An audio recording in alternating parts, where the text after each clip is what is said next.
하나님이 주신 말씀은 구약성경 사사기 6장 24절 말씀입니다.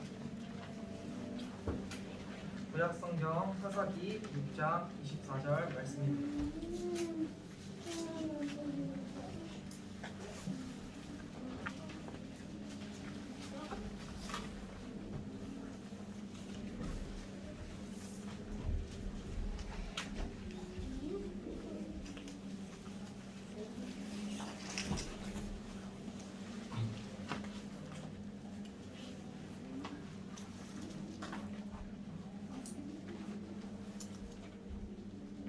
다 찾으신 줄 알고 한 목소리로 읽겠습니다. 시작.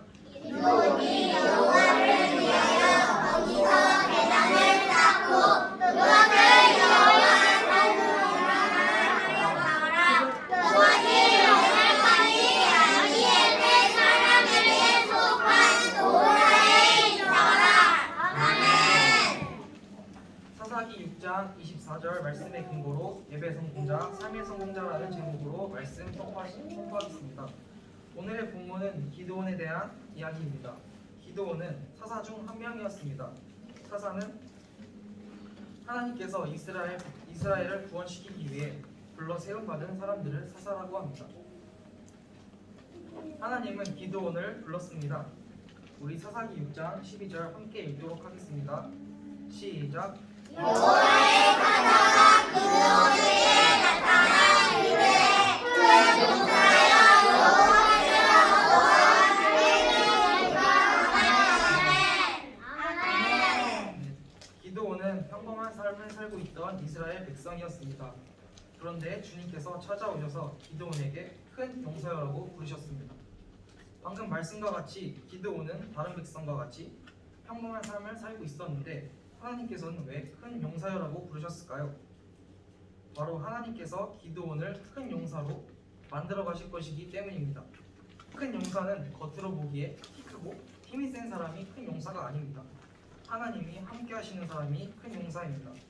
우리 유년 초등생이 하나님이 함께 하시는 큰 용사가 되기를 예수님의 이름으로 축복합니다. 하지만 기드온은 하나님이 주신 영이 아닌 마귀가 준 영을 가지고 있었습니다. 그것은 바로 두려움이라는 영이었습니다. 두려움은 그냥 단순히 두려운 상태, 감정, 마음이 아니라 마귀가 준 악한 영입니다. 기드온은 하나님께서 두려워하지 말라고 했으나 자신은 너무 약하다고 그렇게 할 수 없다고 두려워했습니다. 이 모습을 사사기 6장 11절에서 볼 수 있습니다. 우리 세 번역 말씀으로 함께 읽도록 하겠습니다. 시작. 그의 천사가 아비에셀 사람 요아스의 땅 오라에 있는 한수리 나무 아래에 와서 앉았다. 그때 요아스의 아들 기드온은 미디안 사람들에게 들키지 않으려고 포도주 틀에서 몰래 미리잡을 타격하고 있었다. 아멘. 기드온과 같이 두려움을 가지고 있던 성경 인물이 있습니다. 바로 여호수아입니다. 하나님께서 여호수아를 사용해서 가나안 땅을 정복하고자 할 때 여호수아의 마음에도 두려움이 가득했습니다. 우리 디모데후서 1장 7절 함께 읽도록 하겠습니다. 시작. 하나님이 우리에게 주신 것은 두려워하는 마음이 아니요 오직 분양과 사랑과 절제하는 마음이니. 아멘. 두려움은 하나님이 원하시고 하나님께서 주신 것이 아닙니다. 그런 사람은 하나님이 쓰실 수 없습니다. 하나님은 두려움을 이기는 자를 쓰십니다. 그렇기에 우리는 반드시 두려움을 이겨야 합니다. 그럼 어떻게 이길 수 있을까요? 우리 여호수아 1장 7절에서 8절 함께 읽도록 하겠습니다. 시작. 오늘 강하고 급히 담대하여 나에게로 모세가 그에게 명령한 그 율법을 다 지켜 하려고 우로나 가거나 뒤를 말라. 그리하면 어디로 가든지 형통하리니 이 율법책을 내 입에 달아놓고 맹세하며 주야로 모든 것을 정상하여 그 안에 기록된 대로 다 지켜 행하라. 그리하면 내 영이 평안하게 되며 내가 영원하리라. 아멘. 두려움을 이기는 방법은 두 가지가 있습니다. 첫 번째, 하나님의 말씀을 붙드는 것입니다. 내가 말씀을 모르는 상황이 생길 때 두려움은 생깁니다. 두려움이 생기면 그것이 내 마음을 장악하고 마귀의 역사가 일어나게 됩니다. 내 입술에 세상의 말을 버리고 오직 하나님의 말씀으로 가득 채워야 합니다. 두려움을 거절하고 쫓아내면서 하나님의 말씀으로 충만하기를 바랍니다. 우리 여호수아 1장 3절에서 4절 함께 읽도록 하겠습니다.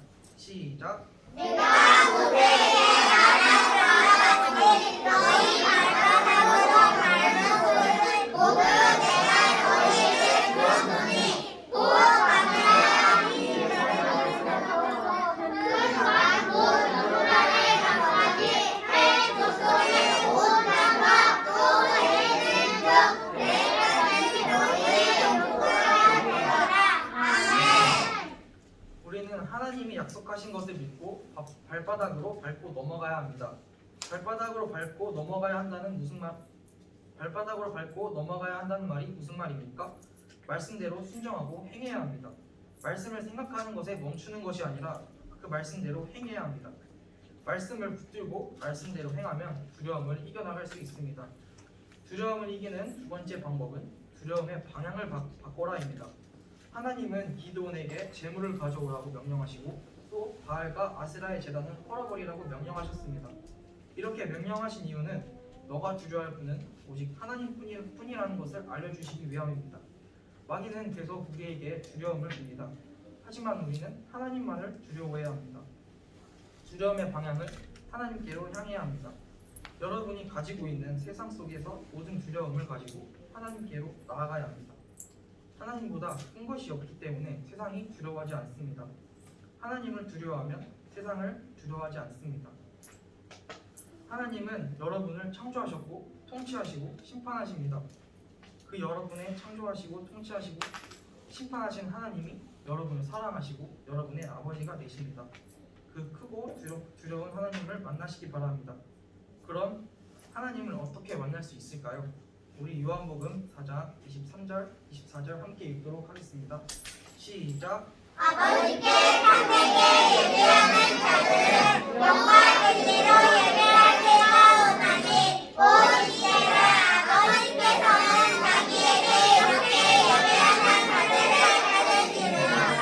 하나님은 정신이 예배하는 자가 영광 진리로 예배하시니라. 아멘. 하나님은 예배 시간에 하나님을 사람을 찾습니다. 우리가 찬양 시간에 찬양했던 가사처럼 영과 진리로 주님께 예배할 때 주님은 하나님의 사람을 찾으십니다. 육신을 이기는 영과 진정한 마음으로 예배해야 합니다. 예배를 성공해야 하나님을 만나고 예배를 성공해야 삶을 성공할 수 있습니다. 기드온을 통해 300명의 용사로 위대한 군대를 무찌른 것처럼 하나님은 사람을 통해 일하십니다. 하나님은 지금도 그리고 이 예배 시간에도 하나님의 사람을 찾고 계십니다. 우리 유년 초등생이 하나님이 찾으시는 자가 되어 예배 성공자, 삶의 성공자가 되기를 예수님의 이름으로 축복합니다.